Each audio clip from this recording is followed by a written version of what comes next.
Olá, tudo bem com vocês? Eu espero que sim, faz um tempinho, né, que eu não apareço por aqui, mas hoje estamos aqui e hoje vamos falar de uma palavra que se encontra no livro de Hebreus, Hebreus capítulo 12. É uma palavra muito conhecida, uma palavra que tem sido ministrada por alguns pastores, e é uma palavra que ficou assim, sabe, durante esse último fim de semana, para agora bem gravada, bem forte na minha mente, e eu ficava, sabe, esmiuçando essa palavra, e Deus me deu clareza em algumas coisas assim, de uma forma tão espetacular, que só Deus mesmo pode fazer, e eu queria muito compartilhar com você hoje essa palavra. Se você tiver uma Bíblia na sua casa, o aplicativo da Bíblia no seu celular e você puder abrir no livro de aos Hebreus, capítulo 12, tá? Novo Testamento. Nós vamos ler alguns versículos e eu gostaria que você acompanhasse. Diz assim a palavra do Senhor: Portanto, nós também, pois que estamos rodeados de uma tão grande nuvem de testemunhas, deixemos todo o embaraço e o pecado que tão de perto nos rodeia, e corramos com paciência. Olha que interessante, já começa aí o texto fica bem interessante. Corramos, mas com paciência, a carreira que nos está proposta. Eu quero parar em alguns versículos e fazer alguns comentários sobre ele. Nesse versículo 1, a primeira coisa que me chama atenção é corramos com paciência. Quando nós estamos correndo, normalmente é porque a gente está atrasado, é porque a gente já perdeu o horário de alguma coisa. Mas quando é falado aqui, corramos com paciência e corramos com sabedoria. Ou seja, que na verdade nós não podemos perder o ritmo, mas também que a gente não perca a paciência em esperar em Deus a carreira que nos está proposta. Você tem um chamado, eu tenho um chamado, mas o tempo de Deus não é o meu tempo nem o seu. É claro que durante esse tempo que nós estamos correndo com paciência, nós não podemos deixar de buscar o nosso alvo. Com certeza, em algum momento da sua vida, você foi direcionado pela palavra, direcionado por homens e mulheres de Deus e pelo próprio Deus para algo. Você não está nesse mundo solto como uma pluma levada pelo vento para cá e para lá. Não, você tem um propósito nessa terra, nesse mundo. Então, eu gostaria que você prestasse atenção nesse versículo. Corramos com paciência a carreira que nos está proposta. Qual é a carreira que Deus te propôs? Para que você foi escolhido? Então, corra. Não temos que perder mais tempo com paciência, com cuidado, com cautela, mas corra para fazer a boa vontade de Deus para a sua vida, para que você seja um canal de bênção para outras pessoas. Versículo 2. Olhando para Jesus, autor e consumador da fé, o qual pelo gozo que lhe estava proposto suportou a cruz, desprezando a afronta, e assentou-se à destra do trono de Deus. Esse é o nosso maior objetivo. Quando nós aceitamos a Jesus Cristo, quando nós buscamos nos santificar e ser como Ele é, assim como diz a sua palavra que nós devemos ser, nós estamos olhando para quem nesse momento?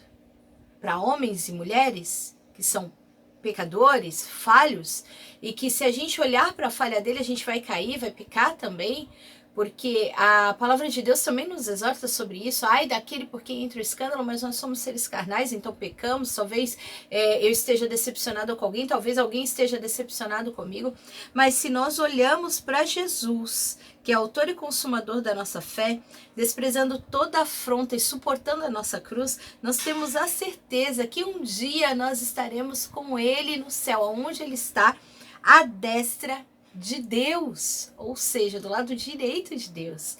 Então, se você tem corrido com paciência a carreira que te foi proposta, porém não tem esse alvo de estar com Cristo um dia, de suportar as aflições e as afrontas, meu querido, minha querida, é perca de tempo. Nós precisamos rever os nossos conceitos cristãos.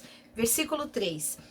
Considerando, pois, aquele que suportou tais contradições dos pecadores contra si mesmo, para que não enfraqueçais, desfalecendo em vossos ânimos. Ainda não resistis até o sangue, combatendo contra o pecado?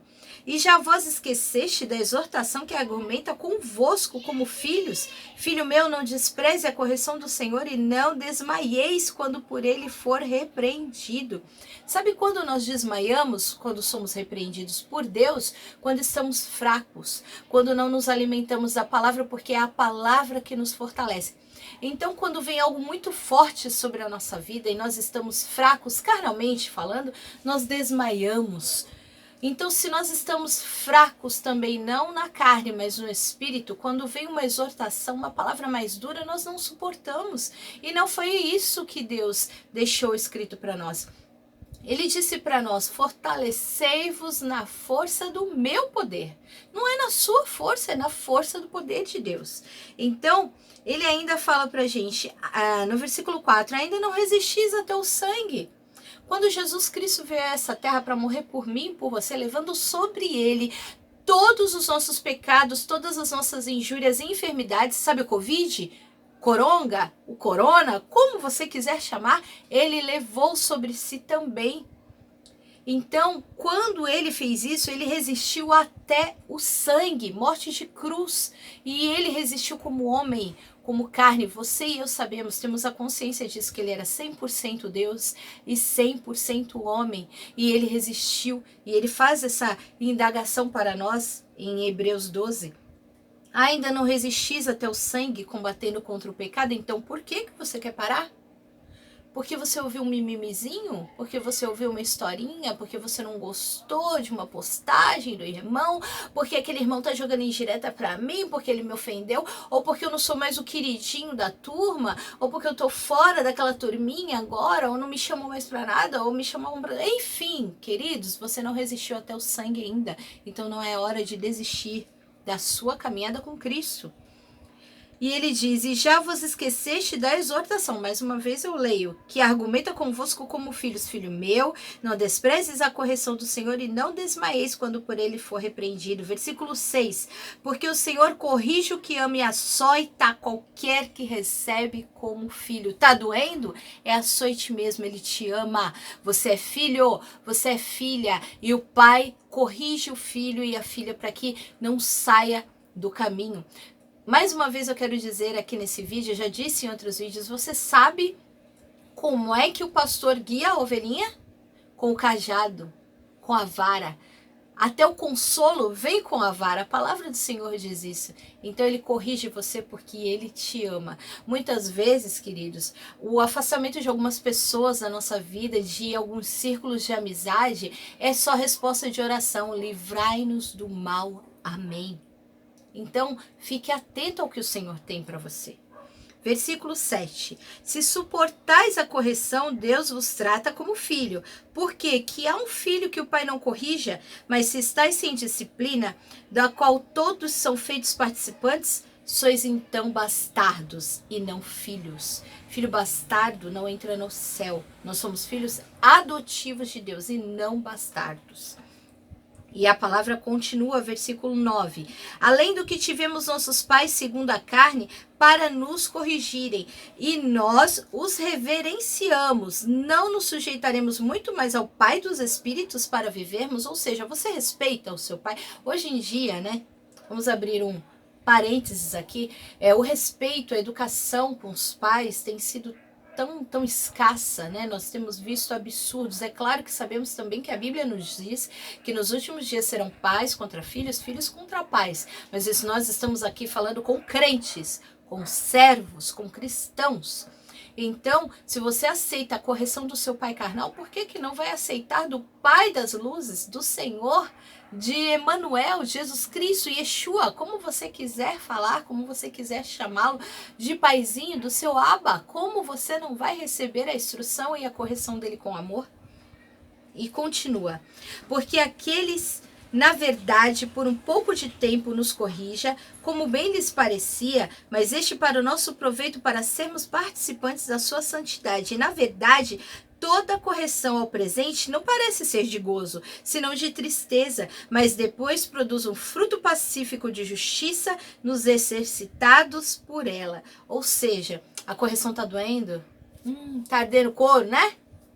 Deus tá dando aquele chicote cheio de unção, né? Chicote não, né? A vara, né? Tá batendo? Ô Senhor, época de Covid, Pai. Misericórdia, quarentena. Situação financeira tá embaçado. Senhor, tu não tem deixado faltar nada. Eu sou grato a ti. Mas tá doendo, Senhor. E você não quer aceitar? No momento, querido, vai produzir um gosto amargo. Vai trazer um pouquinho de tristeza, sim. Mas este, para o nosso proveito, será para sermos participantes, oh, aleluia, da santidade do nosso Deus. Você tem noção disso? Você ser participante da santidade de Deus, ou seja, ser como Ele é, santo como Ele é santo. Então vale a pena ser açoitado, vale a pena correr com paciência a carreira que te foi proposta, vale a pena sofrer pelo evangelho, vale a pena, querido, sofrer pela verdade. O Senhor é Deus na tua vida e Ele não se esquece do filho, mesmo que Ele corrige porque Ele ama. Continuando no versículo 12. Portanto, tomai a levantar as mãos cansadas e os joelhos desconjuntados, e fazei veredas direita para os vossos pés.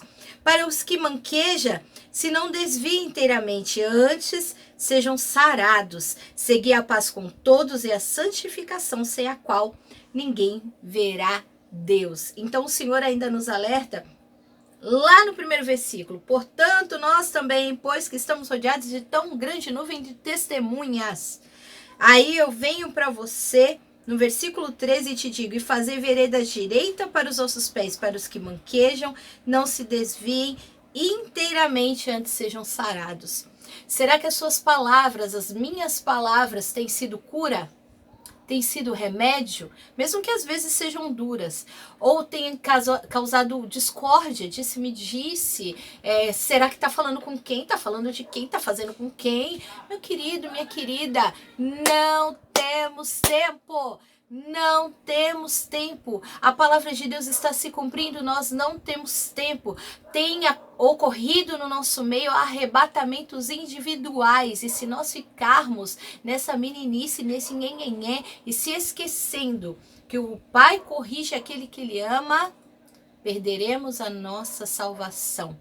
Eu ouvia uma coisa dos antigos, né, que dizia: vai para o inferno. Oh, meu Deus, que palavra forte, minha irmã. É isso mesmo que você está falando? Inferno? Querida, existe o bem e o mal, existe o céu e o inferno. Então vai para o inferno com o passaporte do céu no bolso. Misericórdia, porque não aceitou a correção.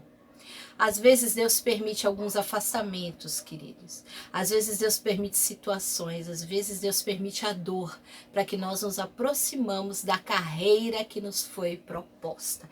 Então eu quero que você fique com essa palavra no dia de hoje. Lembrando que estamos rodeados de tão grande nuvem de testemunhas. Use uma frase de um livro que diz assim: no meu lugar, o que Jesus faria? E aí depois você faz, depois você toma uma atitude, depois você fala, depois você age, mas vigia. O Senhor tem o céu preparado para os seus escolhidos. E o céu é o teu lugar, tá ok? Então fique com essa palavra nessa tarde, nesse dia. Essa palavra falou muito comigo, eu fui esmiuçando versículo por versículo, entendendo. Ah, mas você não tinha lido, Vanessa, Hebreus nunca, Hebreus 12, você nunca tinha ouvido nenhuma pregação? Sim, mas a palavra do Senhor se renova todos os dias. E há momentos que nós precisamos esmiuçá-la para entender qual é a boa, perfeita e agradável vontade de Deus para as nossas vidas. Eu quero que você seja muito abençoado nesse dia, que a glória do Senhor te envolva e que o bálsamo derramado pelo nosso Deus esteja sobre a sua vida para suportar todas as aflições dessa terra que vão vir ainda, e também para que você possa aceitar a correção do Pai amado, de Abba, de Yeshua para você, ok? Fiquem com Deus, até o próximo vídeo.